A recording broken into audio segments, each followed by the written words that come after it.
It was a good day. It was the perfect day for a long run on the beach, a hot shower, and then soccer on TV. San Diego State was on in the morning and USC was on in the afternoon. I put on my sneakers, walked out the back door of my house, and turned south. After reaching the 5-mile marker, I turned back toward home. The run cleared the cobwebs from my mind, and by mile 8 I had completely forgotten about the last work week. La Jolla was beautiful this time of year. Half the country is covered in snow and I'm running on the beach in shorts. After a quick shower, I put on pants, a polo shirt, and a pair of topsiders and headed to Tequila Joe's. By the time I got to Tequila Joe's, San Diego State was already 1 touchdown ahead. I loved the place.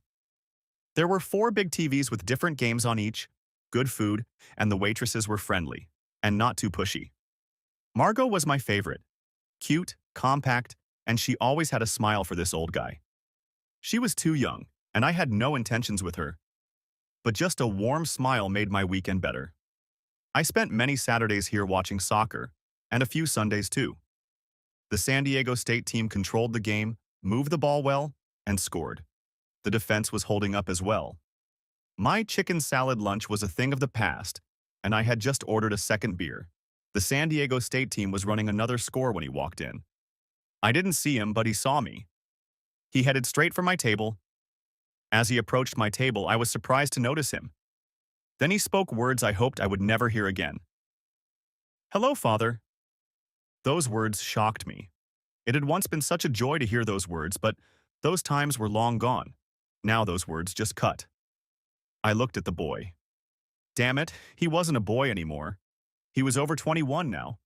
It had been 5 long years since I'd last seen him. When I'd left, Robert had been 16 years old and had just started shaving. He had matured a little. He had gotten older and put on muscle. He was a young man now. I said, "Hello, Robert." "Tell me why," he hissed. Hundreds of times, looking at hundreds of sunsets, I remembered what I would say if this encounter ever happened, but now I couldn't remember the words. I looked at Robert. There was anger in his eyes. He stood with his fists clenched and his knuckles were white. I realized that if I stood up, he would probably knock me down, so I stayed seated. I felt genuinely sorry for the boy. I didn't want to hurt him. Hell, I'd hurt him enough as it was. He and his brothers must have had a rough time in the last half-decade. I said the only thing I could think of, the truth. "I'm not your father." "What?" he asked.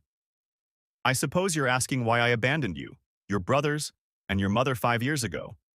The reason is that I am not your father."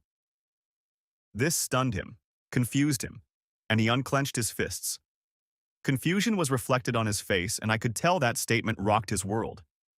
The missing pieces were falling into place. I stood up and guided him to a chair. Looking at him, I could see that his world was crumbling, just like mine had 5 years ago. I called Margot over and ordered a couple of beers. Once upon a time, I had fantasized about doing just that, sharing a beer with my son, but it wasn't what I'd envisioned. "How? What?" was all he could say. I looked him in the eye and started. "I'll start at the beginning. Your mom and I met on the first day of school. It was second period science class. She had just moved to Denver from Oklahoma and was new to the school. She was the last one to enter the lab, and the only seat available was next to me. No one wanted to sit next to me because I had a reputation for being one of the smart kids. The kids never socialized with the smart kids and didn't want to sit next to them. Sandy, as a new girl, ended up sitting next to me. I couldn't have been happier. She was the most beautiful girl I had ever seen. She was tall and blonde. Those were 2 of my favorite features. She was slender. She looked at me and smiled, which melted my heart. From that moment on, I was hooked on her. Science class was hard and Mr. Rothenberg was a strict honor student. Sandy was smart, but math and science were not her best subjects. Since we were lab partners, I tutored with her and had to help her in this class. Twice a week we studied at the library. For some unknown reason, she took a liking to me. We got along great and quickly became inseparable. She got a solid B on her exam. We became best friends that year. In sophomore year, we had 3 classes together. I helped her with math and she helped me with my essay. The rest of high school, we were a couple. We went to all the soccer games, dances, and parties together. My senior year of high school, we had a crisis. I was accepted to MIT in Boston. We didn't want to be separated, so we worked hard and got her accepted to Boston College. We graduated and spent a wonderful summer together. In the fall, we packed up and moved to Boston together. We rented a small apartment near her school, and I commuted to classes in Cambridge. I received a scholarship for my tuition, and for Sandy, we took out a school loan. Our parents helped us with rent and food. We were young, in love, and happy. My school was hard. I had to study every night and many weekends. A lot was demanded of me, and I wanted to be top of my class. Sandy didn't have that kind of workload or commitment. She wanted to get her degree, be with me, and have fun. We were in love. This is where your mother's social position developed. Sandy developed a close group of friends, both female and male. I didn't pay much attention to that at the time.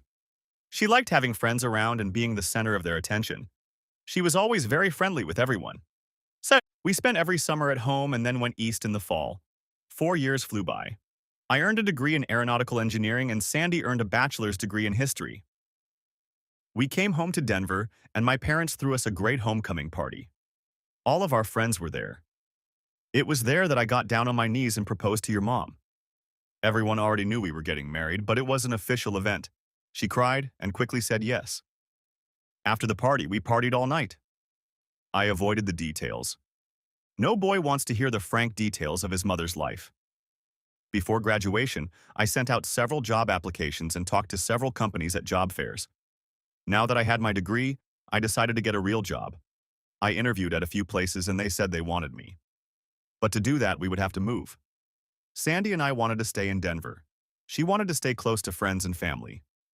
I got an offer from Telluride Technologies in their airplane design department and accepted. I started at the bottom, but quickly settled in and was promoted to team leader. They had a contract with Boeing, and we did some of their design work. We worked on cutting-edge stuff, and my MIT education helped a lot. Sandy worked for an insurance company doing medical billing. It wasn't a difficult job for her, but she didn't mind. She was planning a wedding and was very busy. She was busy with her friends and coworkers. The months flew by, and the next thing you know, we were standing at the altar. We were married in a beautiful ceremony in the backyard of your grandmother's house. All of our families, your grandparents, and all of our coworkers were there. It was a wonderful day. I still have memories of that day. You've seen the pictures? I thought she was the best thing that ever happened to me. For an MIT grad, I was clueless. We rented a small apartment and set up house. Robert absorbed it all. I'm sure he had heard these stories before, but now he was listening intently, trying to find the pieces that were missing from his personal puzzle. I continued. At work, I started to get noticed. One day I was called into my supervisor's office and asked if I wanted to move to a new division. There were several other people with us. I thought it was strange that my boss didn't introduce us to each other. I found out later that they were from the government, very high up in the Air Force. I asked a couple questions about what we would be working on, but he just brushed them off. He didn't give me any idea what the future would be like, but he said I'd love it and that I'd get a pay raise. I agreed. I filled out a bunch of forms from these two guys. When I got home, I told Sandy that I had just been promoted, and we celebrated. The following Monday, I showed up for work and was given a report on a project called Have Blue. I was supposed to start working on new technology for the Air Force. Technically, we said we were working on reducing the cross-section of radar signatures while increasing combat capabilities. Today, we call that work stealth. It was very secret work. It was fun, but it took a toll on Sandy and me. Sandy supported me, and we made love every chance we got. She never turned me down. But sometimes I had to work late, and she had to entertain herself on her own. She had a group of friends from work and would stop by on her way home from work to have a couple drinks. I wasn't worried. I knew most of her coworkers, and for the most part, they weren't bad people. When I got home, she was already waiting for me. In retrospect, I think I should have been more considerate. 3 months after I started, Sandy called me at work and told me she was pregnant. I was ecstatic. I was going to be a father. I called my mom, my sister, and everyone else I could think of. I came home right away and we celebrated again. We stayed up late into the night and planned everything down to college for our baby. Over the next few months, we painted the nursery room and prepared for the arrival of our family. A few months later, you came along. I was in the delivery room and watched you come into the world. I think it was the happiest day of my life. You were gorgeous. 2 arms, 2 legs, a beautiful face, and a loud cry. Robert just listened. I looked over and caught Margot's gaze. She was right next to me. Was she listening? Did it matter? She brought out 2 more mugs of beer. We were discussing names. I have to say, I debated names. I wanted to name you after my father, Edward, or my grandfather, Peter. But Sandy wouldn't listen to anything. She named you Robert, and that was the end of it. I was just happy to have a son, and I didn't really care. So I named you Robert. With a new mouth to feed, I felt I had to work even harder. I wanted to provide for you and our family. I still made time for Sandy, but she was always tired. I helped change diapers and fed her after midnight, but things were stressful. Sandy stayed home for a couple more months, but I felt it was tiring her out. She needed adult company, and I advised her to go back to work. My mom could babysit. Sandy was much happier after that. Sandy worked hard to get back into shape. After you were born, she walked almost every day and did aerobics. After 6 weeks, she looked great. Soon we got into a routine: work, feeding, and sleeping. Sandy was even able to go out with her coworkers a few evenings while I stayed home. Not 6 months later, Sandy informed me that she was pregnant again. We quickly decided that our little apartment was too cramped and started looking for a house. We saved up money for a down payment and soon found an apartment in the suburbs. It was a beautiful house with a big yard. We moved in, and a month later we were back in the maternity ward. Your brother arrived screaming and kicking. I wanted to name him Edward or Peter again, but your mom named him Randy. I relented, and Randy came into our family. I thought we were happy. I didn't have the slightest idea that anything was wrong. With 2 boys in diapers, I thought stress was normal. After Randy was born, we decided Sandy couldn't go back to work. She kept in touch with all her work friends and occasionally got out to see her girlfriends. A year later, Sandy got pregnant again. 9 months later, Tim came along. Another year later, Michael came along. You were 4 years old when Michael was born. After Michael, we decided 4 boys were enough and Sandy had her tubes tied. But I was happy. We quickly discovered that our house was too small. We shopped around and found a house in Aurora. It was a great house with a yard big enough for all you kids and your toys. I began to notice something special about Sandy. For one thing, she never once called you our boys. She always said her boys. I attributed it to maternal pride, but it still bothered me. Another thing she did was discount my work and me. Whenever we went to one of her social events, she would say that I painted airplanes for a living. I didn't correct her because I didn't want to embarrass her in front of her friends, and also because my work was secret and I couldn't discuss it anyway. But it still hurt. My job was very stressful. I was now leading the development team for a new stealth fighter. There was discontent in the Middle East, and the Air Force was putting a lot of pressure.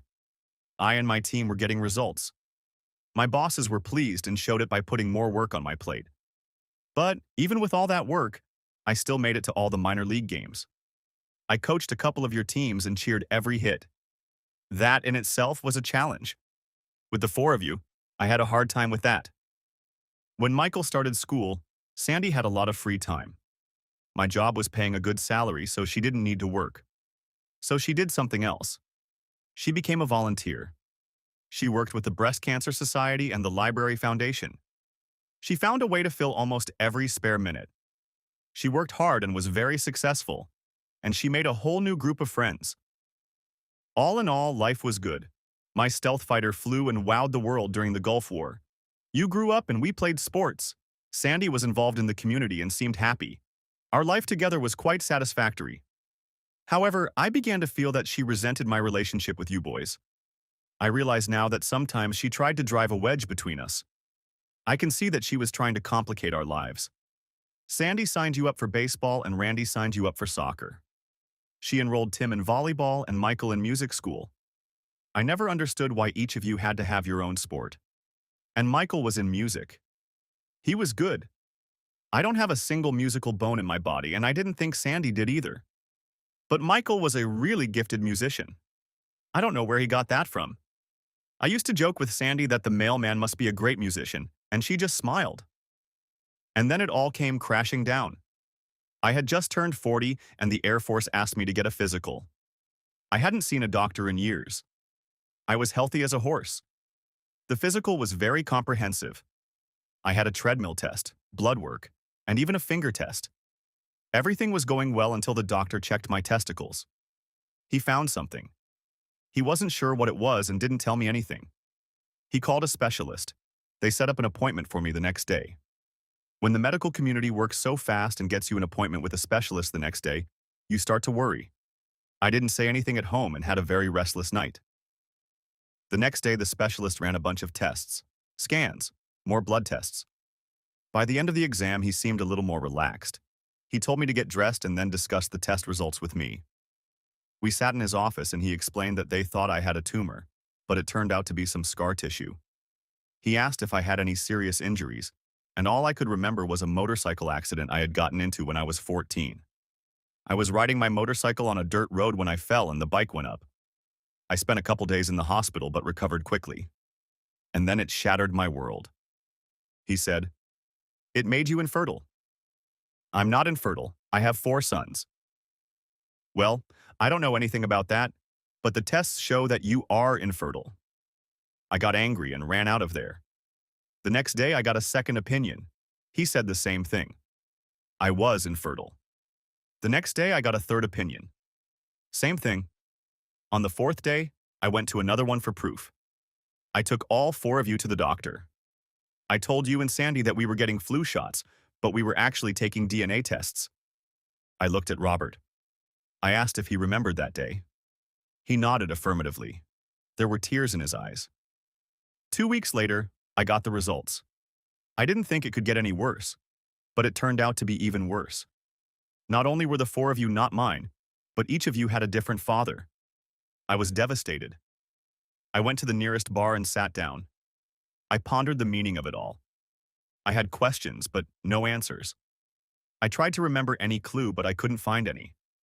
My entire married life was a lie. Who was I married to? When? How? Where? After 3 double shots of single malt scotch, I called a cab and went home.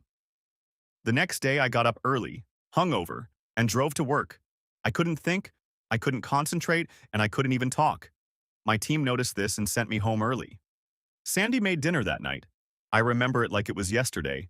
All you boys were at a high school basketball game. She put on a blue dress and made spaghetti. We drank Chianti. I sat across from Sandy. I looked at her and wondered. I couldn't bring myself to ask. I looked at her with new eyes. I looked closer, and I didn't like what I saw. I saw evil. I saw ugliness. I felt sick. She asked me what was wrong. I couldn't answer. I ran to the bathroom and threw up. I threw up from dinner. I threw up lunch. I threw up my past, everything. I threw up until there was nothing left. Then I threw up blood. In that toilet, I saw my life and my future. Sandy asked if she should call a doctor. I replied, "No, just leave me alone." She was concerned. Now? Now she was concerned? I threw up again. Sandy took me to the spare bed and laid me down. I cried all night. When I got up, it was still dark. I didn't know what I was going to do. I just knew I couldn't go on like this. I went to Denny's, drank some juice and ate a couple eggs. I managed to hold it together. I went to the park and watched the sunrise. It was a beautiful sunrise. The sky is red in the morning, sailor's warning. I went to the office and resigned. They tried to talk me out of it. They asked me what was the matter. I didn't say anything. I just resigned. I went to the bank and withdrew half of my 401k, almost $80,000. I went home. No one was there. I looked for everything I needed, but I didn't see anything. There was nothing here for me. I wrote a note and left it on the table. All it said was, "I know." I got in my truck and drove away, leaving my house, your house, for the last time. I pulled onto the freeway and wondered where I was going. I looked up into the clear blue sky and saw a hawk. It was flying east and I turned east. I don't remember thinking about you boys, or even Sandy. All I wanted to do was run away from the pain. I remember very little about those first few days. I didn't stop until I hit the Atlantic Ocean somewhere in Maine. I don't remember much about the trip east. I think I threw all my credit cards in the river and paid for everything in cash. My first memory of that trip was when I got to the ocean. I looked at Robert and continued. When I got to the ocean, I just sat and looked out over its expanse. To this day, all I have in my memory is the memory of looking out at the ocean and wondering how far I could swim before I gave up. How soon the waves would pick me up and erase the pain. I thought about jumping into the water and swimming until I drowned. More than once, I stripped off my clothes, folded them neatly on the shore, and walked into the waves, only to realize later that I couldn't do it. The darkness consumed me, but in the end, I didn't even have the strength to kill myself. I continued on my way, sleeping in a truck and only getting a hotel room when I needed a shower. I stayed near the coast and fought with myself every day, thinking about the last swim. How easy, painless, and final it would be. Unfortunately, I had a friend who committed suicide, and I remembered the pain and questions he left behind. And even with all my hardships, I couldn't do that to you and your brothers. I was a bum and a homeless vagrant. I turned south and traveled up the East Coast. I wanted to save my money, so I got a job. I worked as a dishwasher in a restaurant in Annapolis. I stayed there for a while, and then I moved on. A couple weeks here, a month there. I worked as a cook, a waiter, and even drove a streetcar at Disney World for a couple months. I was working at a machine shop in Atlanta when the FBI found me. Apparently, the feds don't like it when people with top-secret clearances disappear. I was working at a place called Al's Brakes. Al was a big guy, very typical of a mechanic. He was always wearing a greasy shirt with Al written on the pocket, and he always had an unlit cigar in the corner of his mouth. After working there for about 2 weeks, I got to work one morning and Al met me at the door. He said a couple guys wanted to talk to me and escorted me into his office. There were 2 agents waiting for me there. When I saw them, the fear and pain came back. I thought they were going to take me back. I wondered if I should leave, but before I could turn around, one of the agents spoke. "We've been looking for you for a long time and we hate to do it again. Please have a seat." I realized they had guns and sat down. They never gave me their names. Then, in typical government fashion, they began to interrogate me. It would have been better to say, interrogate. I had dealt with the feds and security many times before, and they no longer intimidated me as much as they used to. They asked what happened and why I left. I replied that my wife and I had a disagreement and that I could no longer live with her. After some wrangling, they left it at that. The taller one stated that he would inform the government that he had found me. I asked if they were going to inform my wife, and he said, no. They were not interested in my wife. I was sure they knew the reason for my departure. They reminded me of my non-disclosure agreements and gave me the usual implied threats. I thanked them, and they left. As I was leaving, the shorter agent turned and said, "I understand. I'm sorry." I saw the pain in his eyes. I nodded and nothing more was said. Back to work, Al had me work on the brakes. I guess Al didn't trust me after that, and I left after a week. I always assumed the feds were watching me after that, and every once in a while one of them would show up to check up on me. I guess they just wanted to make sure I wasn't divulging any secrets. I had my own problems. I hardly talked to anyone. I can't remember a single conversation I've had since I left. Talking to someone or passing on their secrets was far from easy. I was damaged. I think people saw that and left me alone. I stayed on the East Coast for about a year and then headed west. New Orleans, Houston, Kansas City, Phoenix, and then the Pacific. Worked a little bit. Did a little thinking, a lot of crying. I tried to remember anything from our past, what was said, what was missed. No one. But I couldn't. I remembered every conversation with her, every insult. What had I done wrong? Every good moment, every bad moment. I didn't notice it. I wondered how you boys were doing. I missed you. But I couldn't look you in the eye with what I now knew.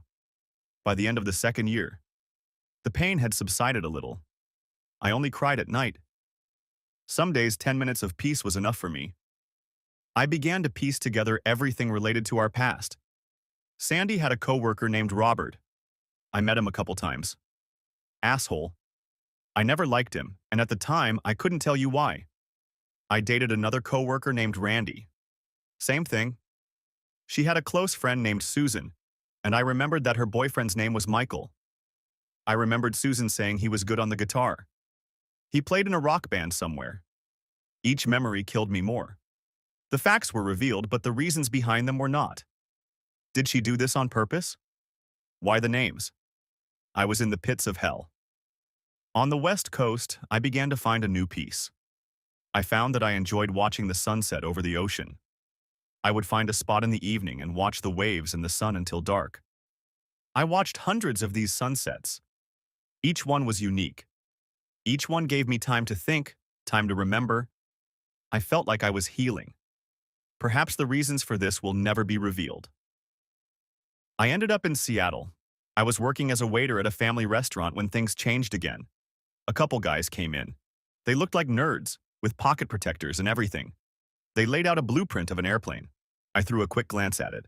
A small executive jet. While I waited for them to order, I took a closer look at the blueprint.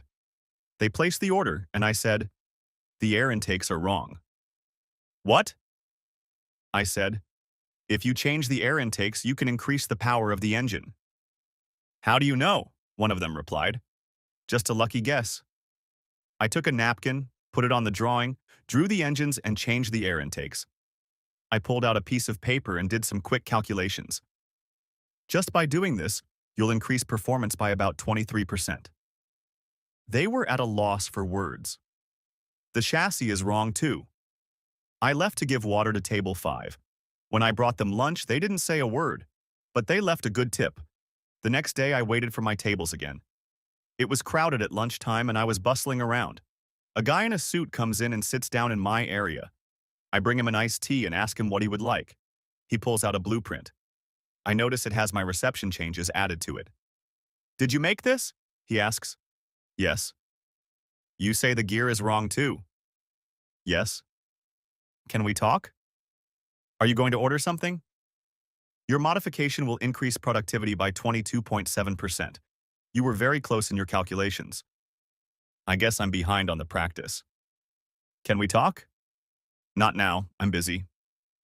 "Maybe later? It's important." "Okay, I get off work at 4. Be here then." At 4, he was waiting at the door. He introduced himself as Brad Linsky, asked about my history, and I told him I'd done a little airplane work in another life. He wanted more, but I didn't offer anything else. We discussed landing gear. Then he told me all about it. He and some partners were developing a new executive-class airplane. They had funding and firm orders when the airplane was ready. With my modifications to the landing gear, the airplane could become profitable. They wanted more of what I had to offer. I told him I needed to think about it. I didn't know if I was ready to go back to life. I thought long and hard over a week. Would my past life come up? Was it a problem? Did I have any pain left? I sat on Pike's Pier and watched the boats come and go. I admired the sunset over the sound. I decided to call him. The next day, Brad met me at the restaurant and a limo took us to the airport. An hour later, we were already seated on a Citation airplane bound for San Diego. On the plane, I looked over a few more drawings of their executive jet and made a couple more suggestions. Brad was taking lots of notes. I told Brad about my jet design history. My family life was not discussed. In San Diego, we met with a couple of attorneys, drew up a contract, and the next thing I knew, I was a partner. My ideas were incorporated into the airplane, and some were sent to the patent office for registration. A month later, we were ready to begin the serious work of finalizing the airplane. I had to move to San Diego to keep up. One day, the feds stopped by to talk to us. They were the same 2 guys that had been in Atlanta, as well as an Air Force engineer I had worked with before. They looked at what I was doing and read the confidentiality agreement. They weren't happy, but they couldn't stop me. Work was in full swing when we got a call from Airbus. They wanted to use my ideas in their next-generation passenger airplanes. Then Boeing called. We licensed the systems, and the money started coming in. Every airplane we built brought us serious royalties. A year later, I bought a house on the beach, and now I could sit and watch sunsets from my back porch every day. I realized that getting back to work, doing what I love, being in demand was what I needed to get my life back. I've been here for almost 2 years now. We've turned the company into something respectable, something of value. I buried myself in my work. I haven't had anyone in my life for the last 5 years. This monologue is the biggest thing I've said in the last 5 years. It was lonely. I looked at Robert. There was a look of sadness on his face that was uncharacteristic of his years. As I looked around, I noticed that it had already gotten dark. The sun had already set. The sports bar was very quiet, with only a few people standing around. Margot caught my gaze and quickly averted it. There were tears in her eyes as well. "So, what are we going to do next?" I asked. "I don't know." The tears flowed again. "Does your mom or brothers know you found me?" "They don't even know I was looking for you. No one knows." "What are you going to tell them?" "I don't know. I need to think about it." "There's a beautiful point a half-mile west of here that overlooks the ocean. I've spent many hours there, watching the waves and thinking." I asked him if he had a place to stay, and he said that was fine. Robert got up to leave. He looked about 10 years older than when he entered the house, hunched over, tired. His world had completely changed in just a few hours. I didn't know what to do. Should I hug my father and son? Shake hands? He answered for me by grabbing my shoulders and hugging me. I felt his tears on my neck, and mine on his. Sandy has become a blurry story that I'm constantly trying to keep private. But the boys are a different story. I know I wasn't their father, but I failed them anyway. They were and still are the real victims of this tragedy. Many nights I cried for them. I was too weak to stay and help them. I hoped they would forgive me. I don't think they ever will. "Can we talk tomorrow?" he asked. "I'll be here," replied I. And with that, he left. I sat back down in a daze. I now had my past life in front of me, and I didn't know what to do. Margot came over and sat down at the table. She brought out a couple bottles of beer and set them in front of us. She took a big sip. We sat in silence for a long time. I saw him come in, and he had trouble written all over his face. She began. "I thought we were going to have to break something up. I stayed close in case he started something. I didn't want to eavesdrop. I heard everything." She leaned over and put her arms around me and cried. "I'm sorry," she whispered. What am I going to do now? Part 2. Robert's story. "You're not my son," it echoed in my ears. I remembered every syllable, every intonation down to the smallest detail. I think I heard the rest of the story too, but that first sentence was more memorable than all the ones that followed. My whole world, my whole existence was called into question. I was not conceived in love, as I had known all my life, but in something else. But what? Tears burned my face. Staggering out of the restaurant, I walked out of the restaurant and headed back to the shelter of my hotel room. I had gotten a room at a small hotel in Pacific Beach. I tried to make sense of the day's events and couldn't. I wanted my family back, but I knew that was impossible. However, I also knew I had to move forward.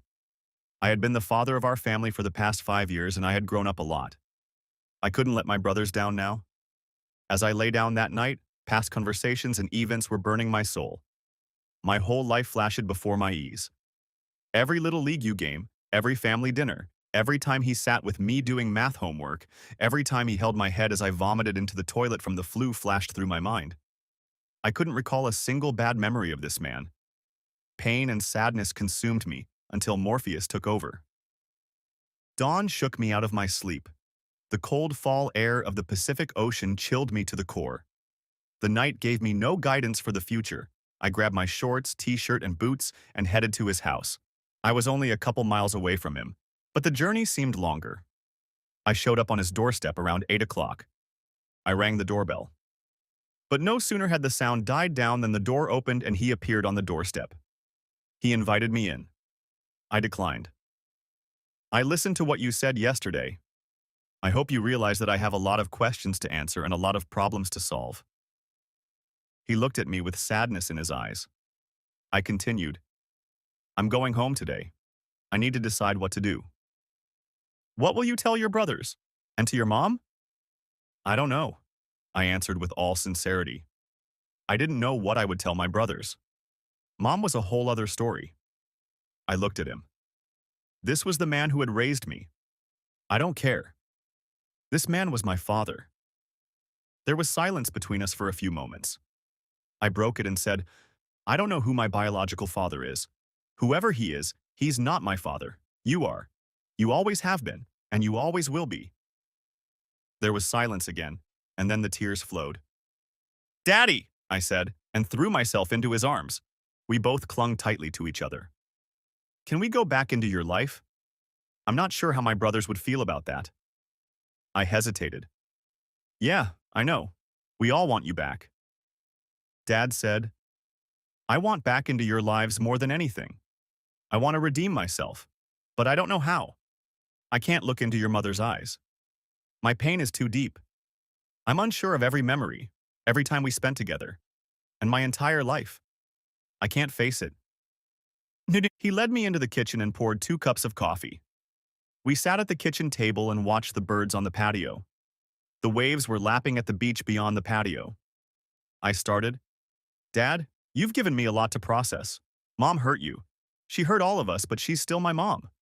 Since you've been gone, things have changed. I don't know how to make sense of it all. A couple tears rolled down his cheeks. I don't know how she could do that to you, to us. I understand everything you said yesterday, but you're my father. You're the father of my brothers and me, no matter what the tests say. You've been everything in our lives, and we have to deal with that. I don't know how this is going to end, but I know you have been and will continue to be a part of our lives. I saw the burden of the ages lifted off my father. He seemed to grow a full foot taller. He stood as big as I remembered him. He hugged me in a way that ripped the air out of my lungs. I cried and he hugged me, and I could feel his sobs as he squeezed me. Thank you, he whispered. Please forgive me. I will do everything in my power to make it up to you and your brothers. With all the strength I could remember, he held on. He pulled me against him and said, I will give everything I have to you and your brothers to make it up to you. Me too, said I. I hugged him one last time and headed to the car. The trip from Colorado to San Diego took just under 16 hours. I traveled that distance in one full day. For the trip home, I was going to split the trip into 2 days. For the night, I would stop somewhere in the vicinity of St. George, Utah. Although I did a lot of thinking on the way west, I felt that the trip home would take more of my attention. As I began the drive home, I remembered the past. I remembered how, as a young boy, I never knew what my father did for a living. He would leave in the morning and come home in the evening. Whatever my dad did, he made pretty good money. Every time we moved, we bought a new house in a decent neighborhood. As far as I knew, we weren't rich, but we didn't have to worry about money for clothes or groceries, and the bills were always paid. As a teenager, I didn't know much about money, but the lack of it was never a reason we couldn't do something. I had a small allowance for Coke, video games, and other little things that kept me happy most of the time. I even got a bonus if I needed to watch my brothers. As I got older, I overheard something about airplanes a couple of times. However, I never figured out what exactly he was doing, except that it was military-related and no one was allowed to talk about it. Every few months, someone in uniform would show up for dinner. My brothers and I whispered that Dad was a secret agent. We had fantasies that he would fly off to some exotic place and steal secrets from Russian dictators. He was our hero. Even while working as a secret agent, he still found time to play ball with me. I remembered the day he left. I was only 16. I got home from school early that day. I usually dropped my school bag at the foot of the stairs and ran to the refrigerator. My mom always yelled that I was drinking milk straight from the bag, but when no one was home, it was fine. I remember a note on the kitchen table. It said, I know. What the hell does that mean? I thought. I left it there. Mom and Dad wouldn't be home for another couple of hours, so I turned on the TV to watch an episode of The Simpsons that I had recorded. About a half hour later, I went upstairs to do my homework. Randy and Michael came home and went to play in the backyard. They didn't have as much homework as I did. Tim used to stop by his friend's house after school. He would barge into the house like a tornado around dinner time. I was sitting in my room when I heard a scream. It sounded like an animal being slaughtered. I ran downstairs and found my mom on the floor clutching a note to her chest. She was sobbing uncontrollably. I asked what was wrong, but she was crying so hard she couldn't get a word out. She seemed to be in a lot of pain. I don't think Randy and Michael heard her. They must have been deep in the backyard. I lifted Mom to her feet and carried her upstairs to her bedroom. I didn't know what to do, so I just held her while she cried. She was hugging me. I don't remember any intelligible words. After a time that seemed like an eternity, she calmed down enough to let go of me. I put her back on the bed, and all she did was whimper. She grabbed Daddy's pillow and curled up around it. I didn't know what to do, so I left the room and closed the door behind me. I went downstairs and met Randy and Michael in the kitchen. "Where's Mom?" asked Randy. "She's upstairs. I don't think she's feeling well," replied I. "What's for dinner?" Randy returned, not caring about Mom's health. "I don't know." "Let's wait for Dad. He'll know," put in Michael. We waited for about an hour. Randy and Michael pulled out the Xbox and started playing against each other. Tim came home and joined his brothers in the competition. There was yelling and screaming coming from the family room. I went back upstairs to check on Mom. She was still lying curled up on Dad's pillow. "Mom," I whispered. She seemed to be awake. "Mommy," I said a little louder. She stirred and looked up at me with crying eyes. "When is Daddy coming home to make dinner?" I asked. I watched as the tears flowed. "He had to go out of town for a while. Why don't you be the master of the house tonight and make macaroni and cheese for you and your brothers?" she asked in a quiet voice. "Sure, Mom. What about you? Are you going to come down?" "I'm not sure, sweetheart. Are you going to be okay without me?" I was sure I could manage. I made macaroni and cheese all the time. Cooking it for my brothers wouldn't be a problem. I boiled water and boiled the noodles. After 10 minutes, I called my brothers to the table. Conversations around the table centered on the latest Xbox game, who got in a fight at school, and when is the next basketball game. Only a couple of passing remarks concerned the absence of Mom and Dad. It was Randy's turn to do the dishes, and when everything was done, I quietly snuck upstairs to check on Mom. Only a small table lamp was burning, and the room was half dark. She was turned away from the door, still hugging her pillow. I don't know if she woke up or heard me. The next day, we all got up, got dressed, ate our porridge, and headed off to school. Mom wasn't around, but that wasn't unusual. When I got home, it was the same as most other days. Bag of textbooks by the stairs, refrigerator, glass of milk, then 30 minutes of TV. My brothers would come home at the usual time, and the yelling and screaming would begin. However, something was wrong. I went upstairs, peeked into my parents' room, and saw my mom on the bed. It didn't look like she had moved an inch since I had seen her last night. I crept up. "Mom, are you okay?" I said. Without moving, she replied, "Honey, can you order pizza for you and your brothers? I have some money in my purse." I walked around the bed and went to her purse. When I pulled out her purse, I looked at my mom. She looked awful. My mom was usually a very beautiful woman. Some of my friends even joked that she was beautiful, but now she looked really bad. Her eyes were sunken and red. Her hair was tangled. She was wearing the same clothes as last night. I began to get very worried. I decided I'd better call my dad. Even when he was out of town, he always called us, but most of the time it was closer to bedtime. Going downstairs, I called Dad's cell phone. He didn't answer. I left a message and waited for him to call back. He didn't call back. I started to get really worried. What's wrong? I almost immediately thought the worst. Did something bad happen to Daddy? Is that why Mom was crying? I didn't say anything to my brothers about Mom or that Dad was missing. Dad never called me back that night. When I went to bed, I had tears in my eyes too. After a restless sleep, I woke up and headed to my mom's room. When I opened the door, I saw that she was still lying in bed and whispered, "I'm fine, sweetie. Go get yourself and your brothers ready for school. We'll all have a little talk tonight." All day long, I had been dreading what this conversation would be about. I didn't seem to hear any of the teacher's lessons. All day long, I was withdrawn. At the last bell, I ran straight home. When I got home, Aunt Shannon was already there. She was cleaning downstairs and washing dishes left in the sink. We called her Aunt Shannon, but she wasn't a relative. She was a close friend of Mom's, and I think they worked together. This was another bad sign. I immediately went upstairs to my room. The door to Mom's room was closed. I sat down on my bed and started fighting back tears. Every now and then, a single tear trickled down my cheek. I heard my brothers come in, and a little while later, Xbox came in as well. I wondered if they were experiencing a sense of impending doom. How could they not know that something bad was about to happen? I could hear Aunt Shannon rattling pots and pans in the kitchen. She called Tim to set the table, and 5 minutes later she called everyone to dinner. We were all already seated at the table when Mom came downstairs. You could see that she had made some effort but still looked like death. She didn't say anything and sat down in her usual seat. Aunt Shannon started serving the food. There was no daddy and no place set for him. Suddenly, as if we all knew something bad was happening, the talking stopped.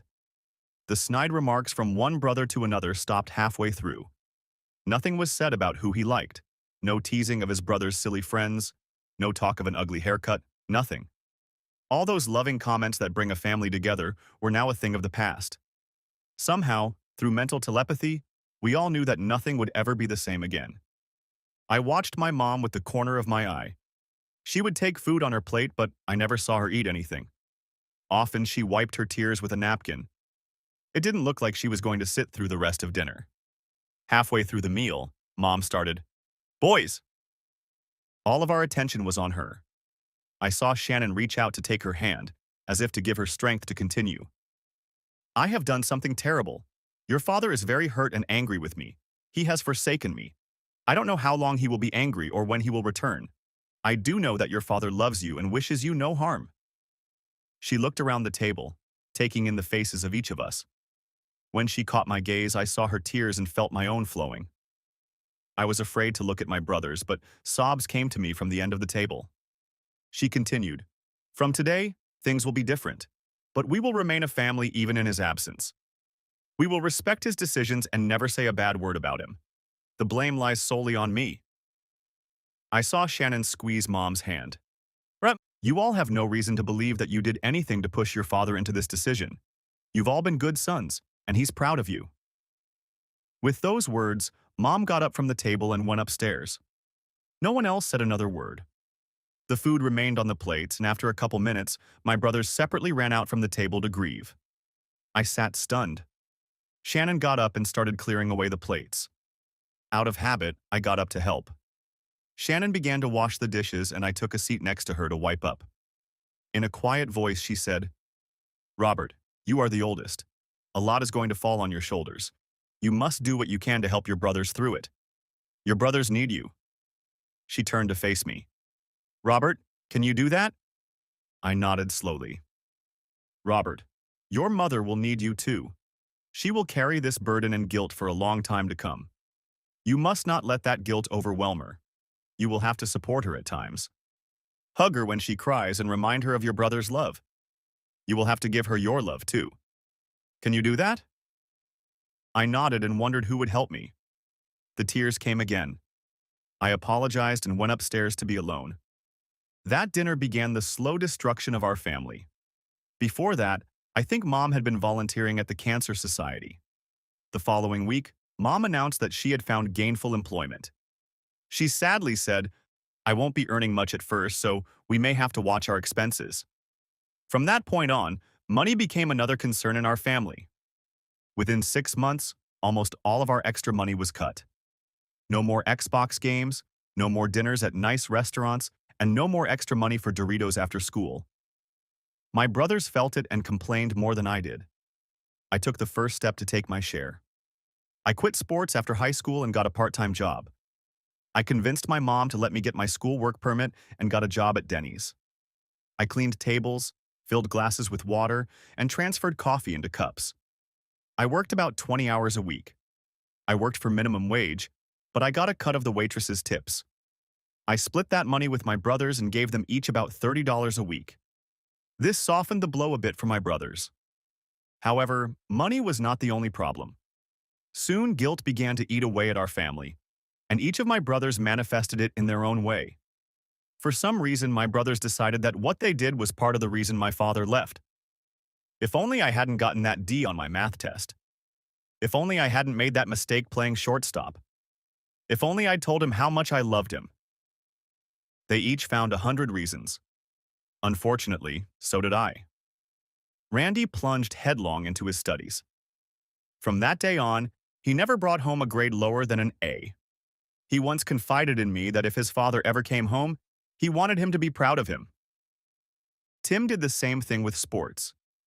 He would get to the practice field before everyone else, practice harder, and be the last to leave.